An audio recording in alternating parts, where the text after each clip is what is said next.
Finance minister کے حوالے سے آپ کو بتاتے چلیں، وفاقی وزیر خزانہ محمد اورنگزیب کا کہنا ہے کہ پرائیویٹ سیکٹر کو آگے آنا ہوگا، معاشی اصلاحات سے ہی ملک ترقی کرے گا۔ کہا کہ اب وقت آ گیا ہے کہ IMF سے جان چھڑائی جائے۔ اسلام آباد سے ہمارے نمائندے کی اس رپورٹ میں دیکھیں۔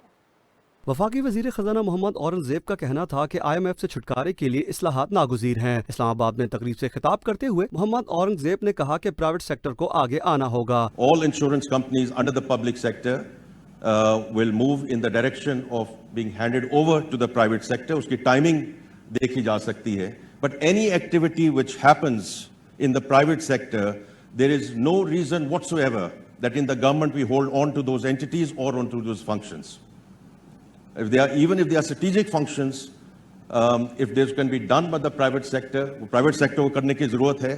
As far as the government is concerned, we are there to provide policy, the policy framework, the policy continuity, and the private sector has to lead this country. معاشی اصلاحات سے ہی ملک ترقی کرے گا۔ وفاقی وزیر خزانہ محمد اورنگزیب نے کہا کہ معاشی استحکام کے ایجنڈے پر عمل پیرا ہے۔ مرکزی بینک نے شرح سود میں کمی کی ہے۔ جو اس وقت بینکوں کی بات ہو رہی ہے, there's so much dependence on the bank, or as a former banker I can say that not only just lending to the government, اور اس میں ہمیں اپنا زیادہ fiscal discipline لانا ہے تاکہ ہم borrowing جو ہے وہ کم کریں, لیکن lending to the private sector as well.